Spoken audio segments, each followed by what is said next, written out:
చంద్రశేఖర్ రెడ్డి గారు మాట్లాడుతూ ఆంధ్రప్రదేశ్లో ఉన్నటువంటి విశ్వవిద్యాలయాల్లో ఉపకులపతులు ఎవరైతే ఉన్నారో, వీసీలు ఎవరైతే ఉన్నారో వాళ్ళు తెలుగుదేశం పార్టీ అధికారంలోకి రాగానే రాజీనామాలు చేయడం జరిగింది. దీనికి ఎవరు కారణం అని అడిగారు.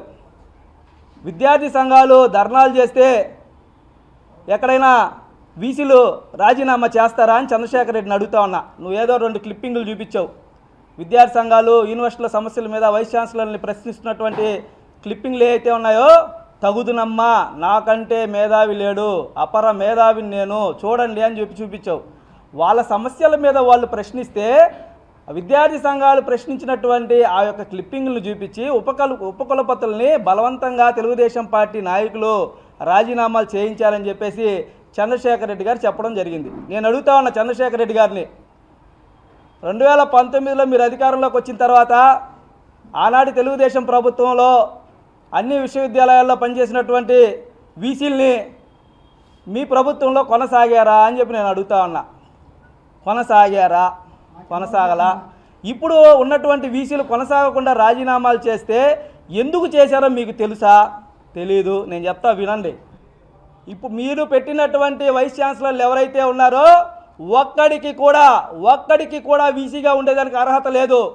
మీ యొక్క ఎంపీల బంధువులను, మీ యొక్క పార్టీలో ఉన్నటువంటి సీనియర్ నాయకుల బంధువులను, ఒకే సామాజిక వర్గానికి చెందినటువంటి వ్యక్తులను మీరు యూనివర్సిటీల్లో ఉపకులపతులుగా పెట్టి మీరు ఇష్టారాజ్యంగా విశ్వవిద్యాలయాల్ని వైఎస్ఆర్సీపీ అడ్డాలుగా మార్చి అక్కడ విశ్వవిద్యాలయాల్లో తరగతుల కన్నా కూడా మీ రాజకీయ తరగతులే, మీ రాజకీయ పార్టీల మీటింగ్లే ఎక్కువ జరిగినటువంటి సందర్భాలు ఉన్నాయా లేదా చంద్రశేఖర్ రెడ్డి గారు అని అడుగుతా ఉన్నా.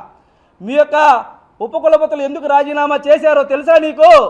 మీ యొక్క యూనివర్సిటీలో ఉన్నటువంటి నిధుల్ని దుర్వినియోగం చేశారు. యూనివర్సిటీల్లో ప్రభుత్వం ఎటువంటి జీవో ఇవ్వకుండా అక్రమ నియామకాలు, ఎన్ఎంఆర్ పోస్టులు, అవుట్సోర్సింగ్ పోస్టులు, కాంట్రాక్ట్ బేస్ పోస్టులు ఎవరినరికి మీరు ఫిలప్ చేశారు మీ ప్రభుత్వంలో? ప్రభుత్వం ఏమైనా జీవో ఇచ్చిందా? వీటన్నిటి మీద కూడా ప్రభుత్వం అధికారంలోకి వచ్చినటువంటి తెలుగుదేశం ఎక్కడ ఎంక్వైరీ వేస్తుందో, ఎక్కడ ఉపకులపతులుగా మేము జైలుకు వెళ్ళవలసి వస్తుందో అని భయపడి మాత్రమే మీరు పెట్టినటువంటి వీసీలు రిజైన్ చేశారన్నటువంటి విషయాన్ని మీరు గమనిస్తే మంచిదని చెప్పేసి చంద్రశేఖర్ రెడ్డి గారికి చెప్తా ఉన్నా. ఇంకో విషయం తెచ్చాడు.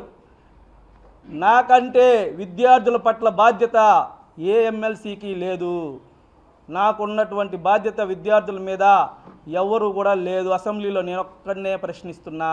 6 లక్షలకు పైగా విద్యార్థులు, 33,000 మందికి పైగా పోస్ట్ గ్రాడ్యుయేట్ స్టూడెంట్స్ ఈరోజు ఫీజు రియంబర్స్మెంట్ రాక ఇబ్బందులు పడుతూ ఉన్నారు. ఆయన బాధని నేను అడుగుతా ఉన్నా. మీరు అధికారంలో ఉన్నప్పుడు ఎన్నికలకు ముందు ఇవ్వవలసినటువంటి బకాయిలు 4,200 కోట్లకు పైగా ఉన్నటువంటి ఫీజు రియంబర్స్మెంట్ బకాయిల్ని మీరు ఎందుకు ఇవ్వలేదు చంద్రశేఖర్ రెడ్డి గారు అని అడుగుతా ఉన్నా. మీరు ఇవ్వకపోగా మేము అధికారంలోకి వచ్చిన 9 నెలల్లోనే 850 కోట్లకు పైగా ఈరోజు ఫీజు రియంబర్స్మెంట్ బకాయిలను చెల్లిస్తే మిగతావి కూడా ఇచ్చేదానికి మేము సిద్ధంగా ఉంటే ప్రజల్లో మా ప్రభుత్వాన్ని తప్పుదోవ పట్టించేదానికి మీరు ప్రయత్నం చేయడం తగునా అని చెప్పి మిమ్మల్ని అడుగుతా ఉన్నా. ఫీజు రియంబర్స్మెంట్ గురించి మాట్లాడే నైతిక అర్హత నీకుందా చంద్రశేఖర్ రెడ్డి గారు అని అడుగుతా ఉన్నా. నీకున్నటువంటి కాలేజీల్లో ఒక్క విద్యార్థి ఫీజు కట్టకపోతే ఫీజు రియంబర్స్మెంట్ రాలేదు సార్, ప్రభుత్వం నుంచి వచ్చినప్పుడు తీసుకోండి సార్, మాకు హాల్ టికెట్లు ఇవ్వండి సార్, మాకు సర్టిఫికేట్లు ఇవ్వండి సార్ అంటే ఏ ఒక్క విద్యార్థికైనా నువ్వు హాల్ టికెట్ ఇచ్చావా? ఏ ఒక్క విద్యార్థికైనా నువ్వు సర్టిఫికేట్లు ఇచ్చావా? నీ కాలేజీల్లో నువ్వు నిజాయితీగా విద్యార్థుల పట్ల ఈరోజు ప్రభుత్వంలో అన్యాయం జరిగిపోతుంటే విద్యార్థులను ఆదుకునేటువంటి వ్యక్తిగా నువ్వు ఒక్క విద్యార్థికైనా స్కాలర్షిప్ రాలేదని చెప్పి టీసీలు ఇచ్చావా, లేకపోతే హాల్ టికెట్లు ఇచ్చావా చంద్రశేఖర్ రెడ్డి గారు అని చెప్పి నేను అడుగుతా ఉన్నా. చంద్రశేఖర్ రెడ్డి గారు చెప్తా ఉన్నారు, మీ ప్రభుత్వంలో ఆగినటువంటి ఫీజు రియంబర్స్మెంట్ గురించి మీరు మాట్లాడకుండా మీరు వదిలేసినటువంటి అప్పుల్ని మేము ఇస్తూ ఉంటే మా ప్రభుత్వాన్ని తప్పుదోవ పట్టించేదానికి నువ్వు అసెంబ్లీలో చేసినటువంటి ప్రయత్నం విఫలమైంది కాబట్టి నువ్వు మళ్ళీ నెల్లూరుకు వచ్చి ప్రెస్ మీట్లు పెడతా ఉన్నావు. మేము చెప్పింది నిజము, అసెంబ్లీలో మమ్మల్ని మాట్లాడనీయట్లేదు. ఎందుకు మాట్లాడినారు? శాసన మండలిలో సభాధ్యక్షుడిగా ఉన్నటువంటి వ్యక్తి, మీ పార్టీకి సంబంధించినటువంటి వ్యక్తి, ఆ స్పీకర్ మాకివ్వట్లేదు అవకాశం. తెలుగుదేశం వాళ్ళకి పూర్తిగా అవకాశం మీకే ఇస్తూ ఉన్నాడు. మీరు అబద్ధాలు చెప్పినా కూడా అరగంట ఇస్తూ ఉన్నాడు మీకు అవకాశం. మేము నిజంగా నిజాయితీ వాళ్ళు అడిగినటువంటి అబద్ధాలకి మేము నిజంగా సమాధానాలు చెప్తామయ్యా అన్నా కూడా ఆ స్పీకర్ మాకు అవకాశం ఇస్తున్నటువంటి పరిస్థితి లేదు. విద్యార్థుల పట్ల నీకు చిత్తశుద్ధి ఉందా? ఈ రాష్ట్రంలో నెల్లూరు జిల్లా తలదించుకునేలాగా చేసింది నువ్వే. ఇంటర్మీడియట్ పేపర్ లీకేజీ కారకుడు ఎవడు? ఇంటర్మీడియట్ పేపరు లీకేజీ కారణమైనటువంటి విద్యాసంస్థ ఏది ఈ రాష్ట్రంలో? నీ కృష్ణ చైతన్య విద్యా సంస్థలు కాదా అని చెప్పి నేను అడుగుతా ఉన్నా. ఈరోజు నీ కృష్ణ చైతన్య విద్యా సంస్థల్లో డిగ్రీ కాలేజ్ పర్మిషన్ ఎక్కడుంది? మా ప్రభుత్వం నిజంగా ఇబ్బందులు పెట్టే ప్రభుత్వం అయితే నీ డిగ్రీ కాలేజీకి నీ పీజీ కాలేజీకి పర్మిషన్ ఎక్కడుంది? నువ్వు ఎక్కడ కళాశాలను నడుపుతున్నావు? నీకు ఊరు బయట కాలేజీకి పర్మిషన్ ఉంటే నువ్వు తెచ్చి నెల్లూరు నగర బొడ్డులో వీఆర్ కాలేజీని భ్రష్టు పట్టించి వీఆర్ కాలేజీలో అడ్మిషన్ లేకుండా చేసి వీఆర్ కాలేజీ మూతకు కారణమైంది నీ కృష్ణ చైతన్య కళాశాల కాదా అని చెప్పి నేను అడుగుతా ఉన్నా. నీ కృష్ణ చైతన్య డిగ్రీ కాలేజీకి అక్కడ పర్మిషన్ ఉందా అని చెప్పి నేను అడుగుతా ఉన్నా. పీజీ కాలేజీకి అక్కడ పర్మిషన్ ఉందా అని చెప్పి నేను అడుగుతా ఉన్నా.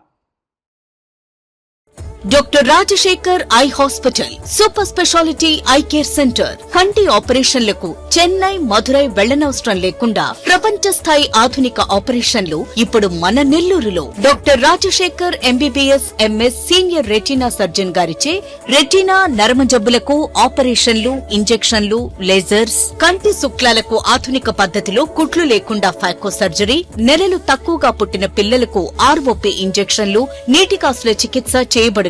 Doctor ELS Jyothi MBBS MS senior cornea refractive surgeon గారిచే నల్లగుడ్డుపై పొర ఆపరేషన్లు, కళ్లజోడు లేకుండా లేజర్ ఆపరేషన్లు, కెరటోకోనస్ వ్యాధికి ఆధునిక చికిత్స, నల్లగుడ్డు మార్పిడి ఆపరేషన్లు, కంటి గాయాలకు, నల్లగుడ్డు ఇన్ఫెక్షన్లకు ఆపరేషన్లు చేయబడును. మా ప్రత్యేకతలు: latest laminar flow modern operation theatre, international standard machinery, lab, pharmacy సౌకర్యాలు మరియు అన్ని బ్రాండెడ్, నాన్ బ్రాండెడ్ కంటి అద్దాలు సకాలంలో బిగించి ఇవ్వబడును. Doctor Rajasekhar eye hospital, Sathya Sai భజన మందిరం ప్రక్కన 3వ మెయిన్ రోడ్, రామ్మూర్తి నగర్, నెల్లూరు.